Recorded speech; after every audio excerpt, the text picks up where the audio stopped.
Lucas 12, 51-53. La separación predicada en el Evangelio. ¿Pensáis que he venido a traer la paz a la tierra?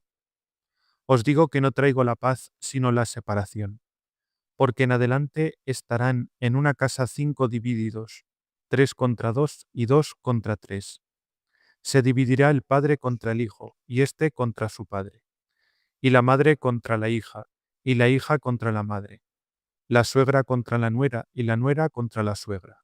Aunque de casi todos los pasajes evangélicos se puede extraer un sentido espiritual, sin embargo en este actual se exige con mayor insistencia ablandar el sentido literal con una profundización espiritual, para que a nadie le resulte dura esta sencilla narración, sobre todo tratándose de la sacrosanta religión, que invita siempre, con exhortaciones llenas de humanidad y con el ejemplo de una piedad humilde, a todos, aun a los extraños a la fe, a que la reverencia, con el fin de lograr, por medio de una educación atrayente, la aniquilación de unos prejuicios endurecidos por supersticiones, y obligar dulcemente a los corazones cautivos del error a creer con fe, con esa fe que ha logrado vencerles a base de bondad. En verdad, cuando los corazones faltos de fortaleza no pueden comprender las profundidades de la fe, creen que hay que adorar todas aquellas cosas que se les ha mandado hacer, y de la misma manera que las cosas justas son un testigo de un ser justo y las santas de uno santo, así también los bienes de un ser testimonian la bondad de su autor.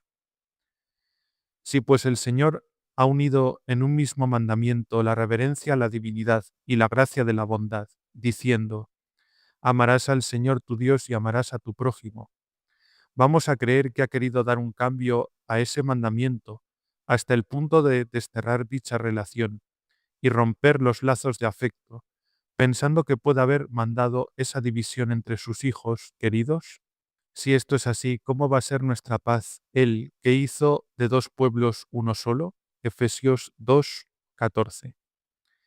¿Y cómo explicar esta afirmación suya? Mi paz os dejo, mi paz os doy. Juan 14, 27.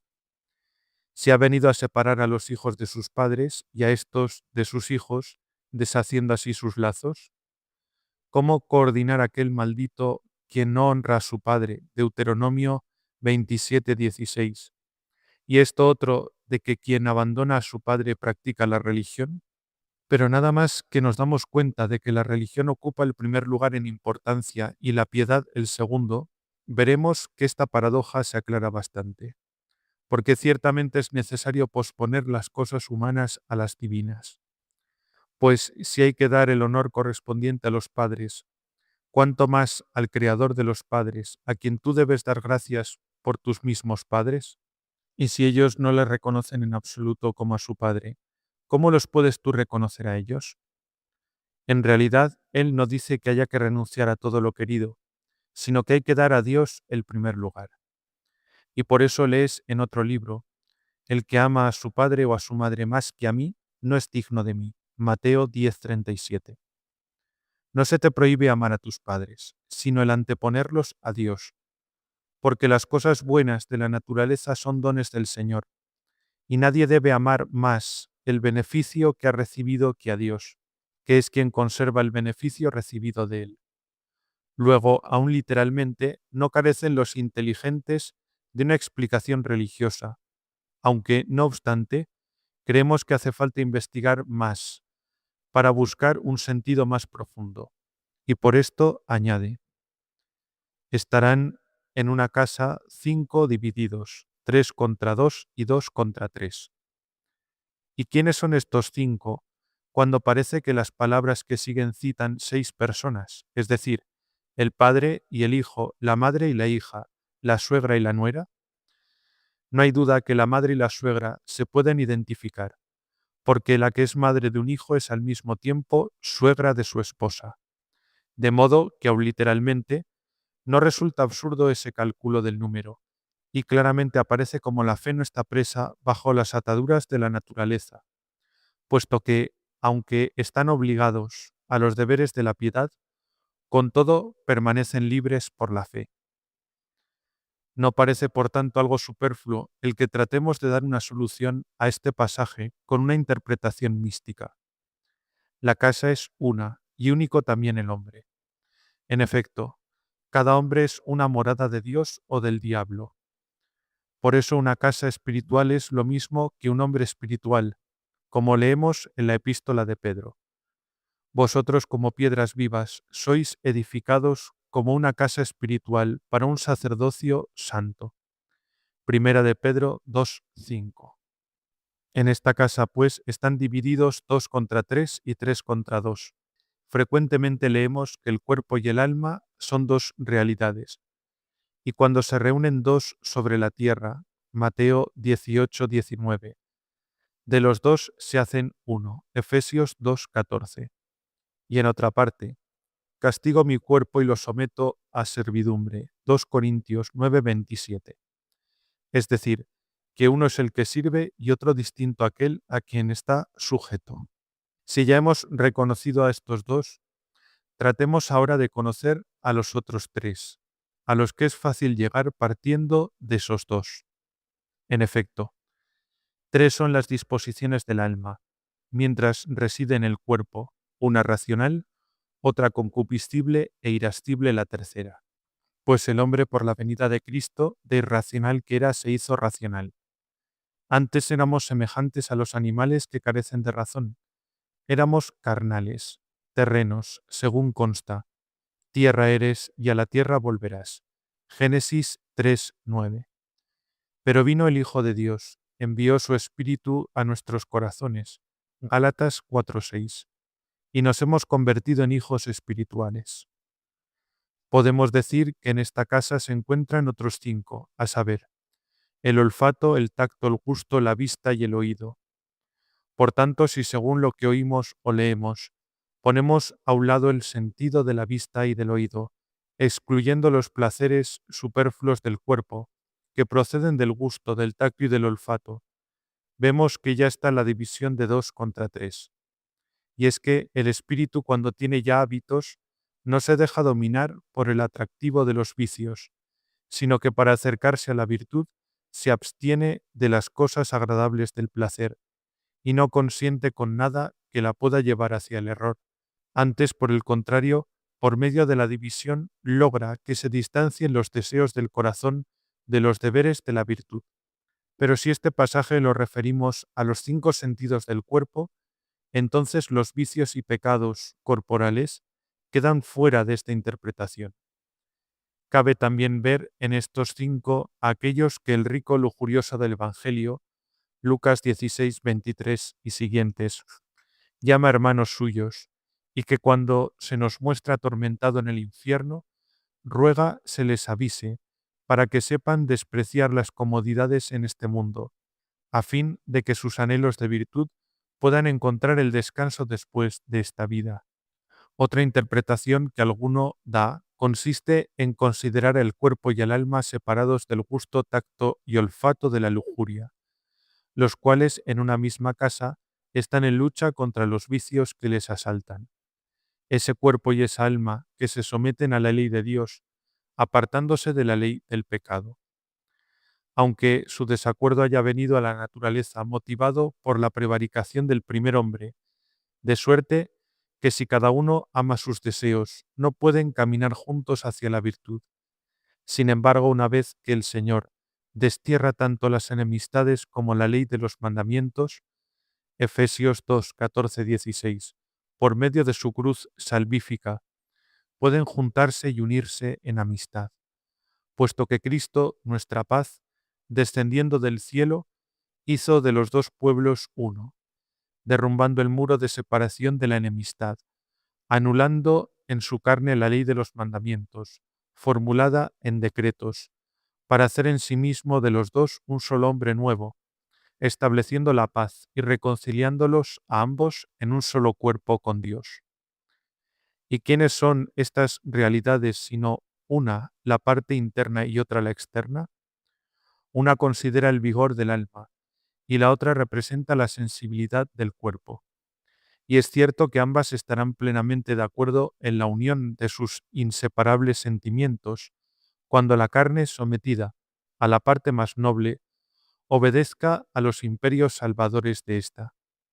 Y eso no porque la carne tome la naturaleza del alma, penetrando ésta, por medio de su sutileza en la materia, sino que es la carne, la que renunciando a los placeres y limpia de toda mancha de pecados, comenzará a caminar por la senda de una vida celestial, por medio de su amor a la obediencia, no resistiendo como antes a la ley del Espíritu, sino más bien al estar liberada de la ley del pecado, por la misma ley del alma y por el Espíritu de la vida, para que la carne sea ya como algo espiritual. Estará dispuesta a no servir ya más a los vicios, para ser una imitadora, o mejor, alguien que persigue con ahínco la virtud. Y el alma tampoco sucumbe ante los atractivos del cuerpo, ni se deja vencer por la declaración de los placeres carnales. Antes, por el contrario, con mente pura y desprendida de la servidumbre de este mundo, convierte y atrae los sentidos del cuerpo hacia sus gustos, de suerte que con el hábito de oír y leer se irá robusteciendo la virtud y se saciará de alimentos espirituales, con cuya virtud no existirá para ella el hambre. En efecto, la sabiduría es el alimento del alma, y es un alimento lleno de suavidad, ya que no comunica pesadez a los miembros ni se convierte en algo vergonzoso, sino en ornato de la naturaleza. Entonces es precisamente cuando el alma, antes llena de todos los placeres, se transforma en templo de Dios, y lo que fue antes morada de todos los vicios comienza a ser santuario de virtudes, lo cual se lleva en verdad a cabo cuando la carne, vuelta a su realidad primera, reconoce aquello que alimenta su vitalidad, y depuesto todo juicio de soberbia, se une estrechamente al alma que la gobierna. Ese era su estado cuando recibió como morada todos los lugares del paraíso, aun los más recónditos, antes de haber sentido el hambre sacrílega, envenenada por la serpiente mortífera, y de haber despreciado por el placer de comer el recuerdo de los preceptos divinos, recuerdo que anidaba dentro de los sentimientos del alma. Se nos ha revelado que este pecado procede del cuerpo y del alma, siendo ambos como padres de él. En realidad, cuando la naturaleza corporal fue tentada, el alma sintió una morbosa compasión. Si ella hubiese refrenado el apetito del cuerpo, se hubiese extinguido en su misma fuente el origen del pecado, que se comunicó al alma, como por un acto de virilidad del cuerpo, quedando también corrompido en ella su vigor, y engendrándole al quedar embarazada de agentes extraños.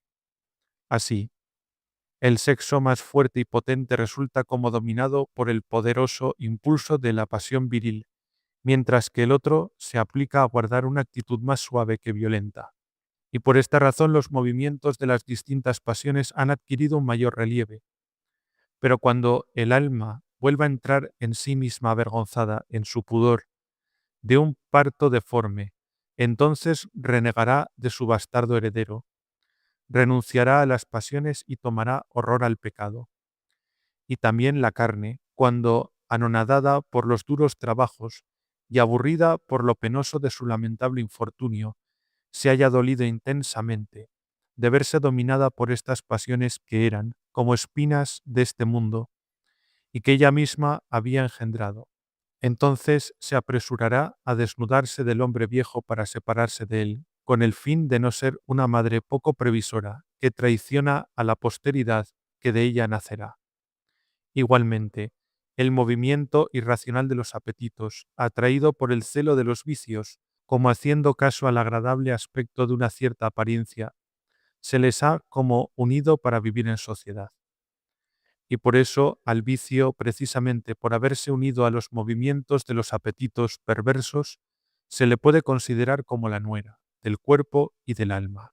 Y así mientras permaneció en la misma casa, esa unión inseparable e indivisible, estrechada por la conspiración de los vicios, no era posible división alguna. Pero cuando Cristo trajo a la tierra el fuego que abrasaba los delitos de la carne, o la espada, que es como el cuchillo, que simboliza un poder que se ejerce y que penetra en lo más secreto del espíritu y de la médula. Hebreos 4:12. Entonces la carne y el alma, renovados por el misterio de la regeneración, y olvidando lo que eran, comienzan a ser lo que no eran, separándose de la compañía del antiguo vicio, antes tan querido para ellos, y rompen así todo lazo con su pródiga posteridad. Y todo para que en realidad los padres se dividan contra los hijos, es decir, la templanza del cuerpo destierre la intemperancia y el alma evite la unión con la culpa, no dando lugar en sí a esa realidad externa a ella, venida de fuera, que es el vicio. Los hijos también están divididos contra los padres, cuando esos vicios inveterados se rinden a la censura senil del hombre renovado, logrando que ese vicio joven, gracias a la piedad filial, sea alejado del modo de vivir de una casa seria. No está ciertamente fuera de propósito el creer que también éstos se dividirán, con el fin de hacerse mejores que sus padres, sobre todo atendiendo a lo que dice más adelante. Si alguno viene a mí y no aborrece a su padre, a su madre, a sus hijos, a sus hermanos y hermanas, y aun su propia vida, no puede ser mi discípulo. Lucas 14:26. Y por eso, según la interpretación más clara, el hijo que sigue a Cristo saca ventaja a sus padres paganos, pues la religión es algo más elevado que los deberes de la piedad filial. Existe también otro sentido más profundo, a la verdad. El pecado nace de la carne y actúa, por así decirlo, en su seno. Y por eso, refiriéndose a esto, dijo el apóstol: pero si hago lo que no quiero, y no soy yo quien lo hace, sino el pecado que habita en mí. Romanos 7:20. Cuando la sangre del Señor, derramada por la redención de este mundo, abolió los vicios, logró que el hombre pasara de la desgracia a su amistad, porque abundó el pecado, para que sobreabundara la gracia. Romanos 5:20.